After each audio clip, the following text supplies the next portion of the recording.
नमस्कार सखी. आपल्यापैकी प्रत्येक गृहिणीच्या मनात कधी ना कधी हा विचार नक्कीच येतो. ही रोजचीच कामं, तोच स्वयंपाक, तोच पसारा आणि त्या न संपणाऱ्या जबाबदाऱ्या. हे सगळं कधी संपणार? सकाळी डोळे उघडल्यापासून रात्रीपर्यंत आपण सतत काही ना काही करतच असतो. पण तरीही दिवसाच्या शेवटी असं वाटतं, आज काहीच पूर्ण झालं नाही. शरीर थकलेलं असतंच, पण खरं सांगायचं तर त्याहून जास्त थकलेलं असतं आपलं मन. हळूहळू चिडचिड वाढते, उत्साह कमी होतो आणि नकळत आपण आपल्या घराकडे आणि त्याहूनही महत्वाचं म्हणजे आपल्या स्वतःच्या स्वप्नांकडे दुर्लक्ष करायला लागतो. पण एक गोष्ट अगदी मनापासून सांगते, आपलं घर ही फक्त 4 भिंती नाहीत, ते आपल्या प्रत्येक भावनेचं, प्रत्येक ऊर्जेचं आणि आपल्या अस्तित्वाचंच एक जिवंत प्रतिबिंब आहे. घरातला पसारा, वस्तूंची मांडणी, वातावरणातली शांतता किंवा गोंधळ, हे सगळं आपल्या मनाचीच अवस्था दाखवत असतं. आणि म्हणूनच घर कसं दिसतं, तिथे कसं वाटतं, हे फक्त नशिबावर अवलंबून नसतं. ते आपल्या रोजच्या छोट्या छोट्या सवयींवर अवलंबून असतं, ज्या आपण नकळत घडवतो. जेव्हा आपण स्वतःला थोडीशी शिस्त लावतो, कामांना एक साधा क्रम देतो आणि प्रत्येक गोष्ट परफेक्ट करण्यापेक्षा कन्सिस्टंट करण्यावर लक्ष देतो, तेव्हा हळूहळू सगळं बदलायला लागतं. तोच पसारा, जो आधी ओझं वाटायचा, तोच आता नियंत्रणात येतो, हलका वाटतो आणि घरकाम ही जबाबदारी न वाटता एक शांत व्यवस्थित फ्लो बनून जातं. आणि सगळ्यात सुंदर बदल कुठे होतो माहितीये? आपल्या मनात. आजच्या या व्हिडिओमध्ये मी तुमच्याशी अशाच काही साध्या पण खूप प्रभावी सवयींबद्दल बोलणार आहे, ज्या केवळ तुमचं घर नीटनेटके ठेवणार नाहीत, तर तुमच्या विचार करण्याच्या पद्धतीत, तुमच्या दिवसात आणि तुमच्या आयुष्यातही एक शांत सकारात्मक बदल घडवतील. मग चला, आजपासूनच आपण एक छोटासा बदल सुरू करूया. घराला अधिक सुंदर बनवण्यासाठी आणि स्वतःला अधिक मजबूत, शिस्तबद्ध आणि शांत बनवण्यासाठी. सखींनो, हे खरंय की गृहिणीच्या कामाला कोणतंही डेझिग्नेशन नसतं. ना महिन्याच्या शेवटी खात्यास जमा होणारा पगार, न सुट्टीचा ठरलेला दिवस. सकाळी उठून तेच चहा नाश्त्याचं ओझं, दुपारचा स्वयंपाक, भांड्यांचा तोच ढीग आणि घराचा न संपणारा पसारा. हे सगळं करताना कधीकधी वाटतं की आपण फक्त एकाच वर्तुळात फिरतोय का? कोणी कौतुकाची थाप दिली तर ठीक, नाहीतर हे काम गृहीतच धरलं जातं. यातूनच मग तो कंटाळा आणि निरुत्साह जन्माला येतो. पण सखींनो, जर आपण आपल्या कामाकडे केवळ एक ड्युटी म्हणून बघितलं, तर ते कायम ओझंच वाटणार. याउलट जेव्हा आपण घर आवरतो, तेव्हा आपण फक्त वस्तू जागेवर ठेवत नसतो, तर आपण आपल्या मनातील विचारांना सुद्धा आवरत असतो. स्वच्छ आणि नीटनेटके घर ही आपली मनाची शांती असते. जेव्हा आपण किचन आवरतो आणि लिव्हिंग रूम व्यवस्थित ठेवतो, तेव्हा मिळणारं समाधान हे कोणत्याही पगारापेक्षा मोठं असतं. स्वतःला प्रोत्साहित करण्यासाठी दुसऱ्याच्या कौतुकाची वाट पाहण्यापेक्षा स्वतःसाठी एक ध्येय ठेवा. हे घर माझं मंदिर आहे आणि इथे वावरणारी माणसं माझं विश्व आहेत, ही भावनाच आपल्याला कामासाठी नवीन ऊर्जा देते. स्वतःला शिस्त लावणे म्हणजे स्वतःवर बंधनं घालणं नाही, तर स्वतःचं आयुष्य अधिक सुसह्य आणि आनंदी करणं आहे. त्यामुळे उद्याच्या सकाळची सुरुवात ही कंटाळा म्हणून नाही, तर माझं घर सुंदर करण्याची संधी म्हणून करूया. सखींनो, आपल्या दिवसाची सुरुवात कशी होते यावरच आपला पुढचा संपूर्ण दिवस अवलंबून असतो. म्हणूनच सकाळी उठल्याबरोबर आपण जी सर्वात पहिली गोष्ट करायला हवी, ती म्हणजे आपला बेड व्यवस्थित आवरणे. अनेकांना असं वाटू शकतं की रात्री तर पुन्हा तिथेच झोपायचे, मग आता आवरून काय फायदा? पण सखींनो, हा विचार आपल्याला आळसाकडे घेऊन जातो. सकाळी उठल्यावर फक्त 5 ते 7 मिनिटे काढून जेव्हा आपण अंथरुणाची घडी घालतो आणि बेड नीटनेटका करतो, तेव्हा नकळतपणे आपल्या मेंदूला एक संकेत मिळतो की दिवसाचं पहिलं काम यशस्वीपणे पूर्ण झालं आहे. विस्कटलेला बेड हा मनातल्या गोंधळाचं प्रतीक असतो, तर नीट आवरलेला बेड मनाला एक प्रकारची शांतता आणि शिस्त देतो. जेव्हा तुम्ही सकाळीच तुमची रूम आवरता, तेव्हा तुम्हाला एक वेगळंच समाधान मिळतं आणि ही छोटीशी पॉझिटिव्ह सुरुवात तुम्हाला पुढची मोठी कामं उत्साहाने करण्यासाठी ऊर्जा देते. जेव्हा तुम्ही दुपारी किंवा संध्याकाळी थकल्यासारखं वाटल्यावर तुमच्या रूममध्ये जाता, तेव्हा तो आवरलेला बेड पाहून तुमचं अर्ध टेन्शन तिथेच हलकं होतं. ही केवळ बेड आवरण्याची सवय नाही, तर ती स्वतःला शिस्त लावण्याची आणि दिवसाची सुरुवात एका सकारात्मक विजयाने करण्याची गुरुकिल्ली आहे. त्यामुळे उद्यापासून आपला बेड आवरण्याचा संकल्प नक्की करून पहा. सखींनो, आपण गृहिणी नेहमीच वेळेच्या कमतरतेची तक्रार करत असतो, पण यावरचा सर्वात प्रभावी उपाय म्हणजे सकाळच्या वेळेचा योग्य वापर करणे. आपल्याकडे एक म्हण आहे, सकाळचा तास दिवसाचा घास. घराचा साफसफाईची किंवा आवरण्याची जी काही कष्टाची कामं आहेत ती शक्यतो सकाळीच उरकून घेणं जास्त फायदेशीर ठरतं. सकाळी उठल्यावर आपलं मन प्रसन्न असतं आणि शरीरात रात्रीच्या विश्रांतीनंतर एक नवीन ऊर्जा असते.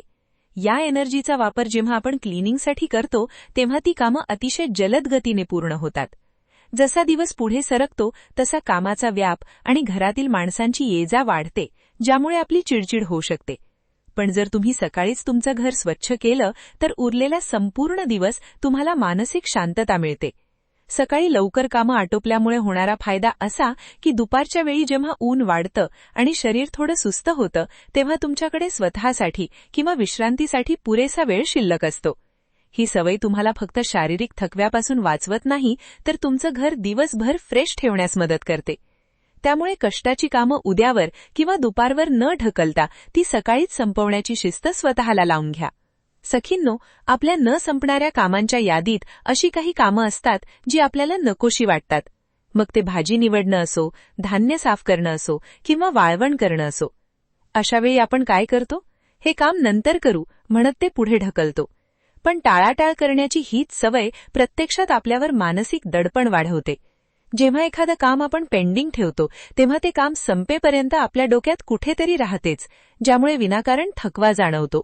म्हणूनच जे काम कंटाळवाणं वाटतंय ते टाळण्यापेक्षा लगेच पूर्ण करण्याची सवय लावा. आणि हा कंटाळा दूर करण्यासाठी एक छोटीशी युक्ती वापरा. अशी कामं करताना तुमच्या आवडीची गाणी लावा, एखादा माहितीपूर्ण पॉडकास्ट ऐका किंवा तुमच्या आवडीच्या व्यक्तीशी फोनवर गप्पा मारा. यामुळे तुमचं लक्ष कामावरून हटून आवडीच्या गोष्टींकडे वळतं आणि ते कंटाळवाणं काम कधी संपतं हे तुमचं तुम्हालाही कळणार नाही. जेव्हा हातातील कामं वेळेत पूर्ण होतात तेव्हा मिळणारा रिकामा वेळ तुम्हाला खरा आनंद आणि समाधान देऊन जाते. त्यामुळे टाळाटाळ सोडा आणि कामाला आनंदाची जोड द्या. सखींनो, आपण सुपरवुमन होण्याच्या नादात कधीकधी स्वतःवर खूप जास्त कामाचं ओझं लादून घेतो. आपल्याला वाटतं की दररोज घराचा प्रत्येक कोपरा चकाकलाच पाहिजे. पण खरं सांगू का, रोज सगळीच कामं करण्याची गरज नसते. गरज आहे ती फक्त कामांच्या योग्य नियोजनाची. प्रत्येक कामाचं एक वेळापत्रक ठरवून घ्या. झाडू मारणं हे रोजचं काम आहे, कारण घराची स्वच्छता तिथेच दिसते. पण फरशी दररोज पुसलीच पाहिजे असा अट्टहास करण्यापेक्षा ती 2-3 दिवसांनी पुसली तरी चालू शकतं. यामुळे तुमचा वेळ आणि ऊर्जा दोन्ही वाचेल. तसंच स्वयंपाकघरातले छोटे छोटे बदल आपला मोठा ताण हलका करू शकतात. एखादा डब्बा रिकामा झाला की तो तसाच न ठेवता लगेच घासून कोरडा करून ठेवला तर महिन्याच्या शेवटी किंवा सणाबाराला निघणाऱ्या भांड्यांचा तो डोंगर उभा राहणार नाही. अगदी तसाच आपल्या बाथरूमचा आहे. दररोज सकाळी फक्त 5 मिनिटं देऊन जर आपण बाथरूम साफ ठेवलं तर तिथे घाण साचणार नाही आणि घराचं आरोग्यही चांगलं राहील. असं नियोजन केल्यामुळे एकाच दिवशी खूप जास्त काम केल्याने येणारा शारीरिक थकवा कमी होतो. जेव्हा कामं विभागली जातात तेव्हा तुम्हाला स्वतःसाठी, तुमच्या छंदांसाठी आणि विश्रांतीसाठी पुरेसा वेळ मिळतो. लक्षात ठेवा, घराची कामं कधीच संपणार नाहीत, पण ती कशा पद्धतीने करायची ही कला मात्र आपल्या हातात आहे. सखींनो, घराच्या पसाऱ्यात सर्वात मोठा वाटा असतो तो म्हणजे विखुरलेल्या कपड्यांचा. कधी खुर्चीवर, कधी सोफ्यावर तर कधी बेडवर पडलेले कपडे घराची शोभा घालवतात आणि आपल्यालाही मानसिक ताण देतात. हा पसारा टाळण्यासाठी कपड्यांचं नियोजन करणं खूप गरजेचं आहे. सर्वात आधी घरात बास्केटचा वापर करण्याची सवय लावा. वापरलेले कपडे इकडे तिकडे न टाकता एका बास्केटमध्ये ठेवल्यास घर नीटनेटके दिसते. पण त्याहीपेक्षा महत्त्वाचं म्हणजे सुकलेले कपडे. कपडे सुकले की ते तसेच ढीग करून न ठेवता लगेच त्यांच्या घड्या घालून योग्य जागी ठेवून द्या. येथे तुम्ही 2 मिनिट रूल वापरू शकता. जर एखादं काम करायला 2 मिनिटांपेक्षा कमी वेळ लागणार असेल, जसे की 1-2 कपड्यांच्या घड्या घालणे किंवा एखादा टॉवेल जागेवर ठेवणे, तर ते काम नंतर करू न म्हणता त्याच क्षणी पूर्ण करा. पसारा दिसताच तो लगेच आवरण्याची ही छोटीशी सवय तुमच्या घरातील मोठा पसारा कायमचा नाहीसा करेल. जेव्हा घर कपड्यांच्या पसाऱ्यापासून मुक्त असतं तेव्हा तुम्हाला स्वतःलाही खूप हलकं आणि प्रसन्न वाटतं. त्यामुळे या 2 मिनिटांच्या नियमाचा अवलंब करा आणि आपल्या घराला अधिक सुटसुटीत बनवा. सखींनो, आपल्या प्रत्येक गृहिणीच्या आयुष्यातला सर्वात कठीण प्रश्न कोणता माहितीये? तो म्हणजे आज जेवायला काय करायचं. हा एकच प्रश्न आपला अर्धा उत्साह आणि वेळ खाऊन टाकतो. स्वयंपाकाचा कंटाळा आपल्याला कामामुळे नाही तर काय बनवायचं या विचाराने जास्त येतो. म्हणूनच आपला वेळ वाचवण्यासाठी मील प्लॅनिंग करायला शिका. आठवड्याला किंवा किमान आदल्या रात्रीच जर आपण ठरवलं की उद्या नाश्त्याला, दुपारी आणि रात्री काय बनवायचं आहे, तर आपला अर्ध्याहून अधिक ताण तिथेच हलका होतो. जेव्हा आपल्याकडे कामाची स्पष्टता असते तेव्हा आपण आधीच तयारी करून ठेवू शकतो. जसे भाजी चिरून ठेवणे किंवा कडधान्य भिजवणे, यामुळे ऐनवेळी होणारी धावपळ थांबते आणि आपण शांतपणे आनंदाने स्वयंपाक करू शकतो. जेवणाचं नियोजन केल्यामुळे केवळ वेळच वाचत नाही तर आपण आपल्या कुटुंबाला अधिक सकस आणि डायव्हर्स आहार देऊ शकतो. किचनमध्ये तासनतास उभं राहून विचार करण्यापेक्षा थोडा वेळ प्लॅनिंगसाठी द्या. यामुळे तुमचं किचनही आवरलेलं राहील आणि तुम्हालाही थकवा कमी जाणवेल. लक्षात ठेवा, नियोजित केलेलं काम हे अर्ध पूर्ण झाल्यासारखंच असतं. सखींनो, दिवसभराच्या थकव्यानंतर कधीकधी आपल्याला वाटतं की रात्रीची भांडी किंवा ओटा सकाळी आवरूया. पण खरं सांगू का, रात्रीची कामं पूर्ण करून झोपणे ही सवय तुमच्या दुसऱ्या दिवसाचा पाया रचते. जेव्हा तुम्ही रात्रीच किचन ओटा चकाचक करून आणि भांडी घासून झोपता तेव्हा तुमचं अर्धं काम तिथेच संपलेलं असतं. विचार करा, सकाळी जेव्हा तुम्ही चहा करण्यासाठी किचनमध्ये जाता आणि तिथे तुम्हाला आवरलेलं स्वच्छ किचन दिसतं तेव्हा मनाला किती प्रसन्न वाटतं. तो चकाकणारा ओटा तुम्हाला एक प्रकारची सकारात्मक ऊर्जा देतो. या उलट जर सकाळी उठल्यावर समोर रात्रीची भांडी आणि पसारा दिसला तर दिवसाची सुरुवातच चिडचिडीने आणि तणावाने होते. रात्री फक्त 15-20 मिनिटं जास्त देऊन जर आपण किचन आवरलं तर दुसऱ्या दिवशी सकाळी आपल्याला कामाचा वेग मिळतो आणि घरातील वातावरणही आरोग्यदायी राहतं. ही छोटीशी रात्रीची शिस्त तुम्हाला सकाळी निवांतपणे स्वतःसाठी वेळ काढायला मदत करेल. त्यामुळे उद्याची प्रसन्न सकाळ हवी असेल तर आज रात्रीचं किचन आवरूनच झोपायचा संकल्प करा. सखींनो, आपण नेहमी सुपरवुमन बनण्याच्या प्रयत्नात सगळी जबाबदारी स्वतःच्या खांद्यावर घेतो. आपल्याला वाटतं की जाऊ दे, त्यांना काय जमणार किंवा मीच पटकन करून घेते. पण यामुळे आपण स्वतःला शारीरिक आणि मानसिक थकव्याच्या खाईत लोटतो. खरं तर घर हे सर्वांचं आहे आणि ते सांभाळणं ही सुद्धा प्रत्येकाची जबाबदारी आहे. घरातील कामात हसबंड आणि मुलांची मदत घेण्यास अजिबात संकोच करू नका. पतीला साध्या गोष्टींत मदत करायला सांगा, जसे की वाळलेले कपडे गोळा करणे किंवा रात्रीच्या जेवणानंतर टेबल पुसणे. मुलांकडून त्यांची खेळणी जागच्या जागी ठेवणे, स्वतःचे ताट उचलणे किंवा झाडांना पाणी घालणे यांसारखी छोटी कामं करून घ्या.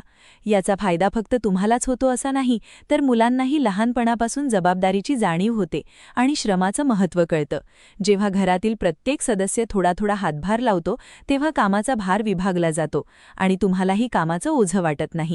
एकमेकांना मदत केल्यामुळे घरातील संवाद वाढतो आणि कामात एक प्रकारची गोडी निर्माण होते. लक्षात ठेवा, आपण एक टीम म्हणून काम केलं तरच आपलं घर अधिक आनंदी आणि आपण अधिक उत्साही राहू शकू. थोडक्यात सांगायचे तर सखींनो, घर सांभाळणं ही केवळ एक जबाबदारी नसून ती एक कला आहे. स्वतःला लावून घेतलेली थोडीशी शिस्त, कामांचं योग्य नियोजन आणि घरातील सदस्यांचा सहभाग या 3 गोष्टी जर आपण पाळल्या तर घराची कामे ओझं न वाटता उलट ती आनंददायी होऊ शकतात. जेव्हा आपलं घर नीटनेटके असतं तेव्हा आपलं मनही शांत आणि प्रसन्न राहतं. आपली ऊर्जा सकारात्मक कामांसाठी वापरली जाते आणि विनाकारण होणारी चिडचिड थांबते. लक्षात ठेवा, आपण स्वतःला जपलं, स्वतःच्या वेळेचं नियोजन केलं तरच आपण आपल्या कुटुंबाला तो हवाहवासा वाटणारा आधार देऊ शकू. त्यामुळे या छोट्या सवयी आजपासूनच अंगी बाणवायला सुरुवात करा आणि पहा तुमचं घर कसं आनंदाने बहरून जाईल. एक गोष्ट नेहमी लक्षात ठेवा, कामासाठी लागणारं मोटिवेशन हे कधीच विकत घेता येत नाही, तर ते आपल्या नियोजनातून आणि शिस्तीतून जन्माला येतं. जेव्हा आपण घराकडे एक ओझं म्हणून न पाहता आपली कर्मभूमी म्हणून पाहतो तेव्हा प्रत्येक काम सोपं आणि आनंददायी वाटू लागतं. घर स्वच्छ असणं, नीटनेटकं असणं ही केवळ एका स्त्रीची जबाबदारी नाही, तर तो संपूर्ण कुटुंबाचा एक सामूहिक आणि आनंदी प्रवास आहे. जेव्हा आपण स्वतःला बदलतो तेव्हा आपल्या आजूबाजूचं जगही बदलायला सुरुवात होते. आज मी सांगितलेल्या या छोट्या छोट्या बदलांपैकी तुम्ही कोणता बदल आजपासून तुमच्या आयुष्यात अंमलात आणणार आहात? बेड आवरण्यापासून सुरुवात करणार की रात्रीचं किचन क्लिनिंग? मला कमेंटमध्ये नक्की सांगा, कारण तुमच्या प्रतिक्रियाच मला नवनवीन विषय तुमच्यापर्यंत आणण्यासाठी ऊर्जा देतात. जर आजचा हा व्हिडिओ तुम्हाला आवडला असेल आणि यातून तुम्हाला थोडं जरी प्रोत्साहन मिळालं असेल तर व्हिडिओला लाईक करा आणि आपल्या चॅनलला सबस्क्राईब करायला विसरू नका. लवकरच भेटूया अशाच एका नवीन, जिव्हाळ्याच्या आणि प्रेरणादायी विषयासोबत. तोपर्यंत स्वतःची मनापासून काळजी घ्या आणि नेहमी आनंदी रहा.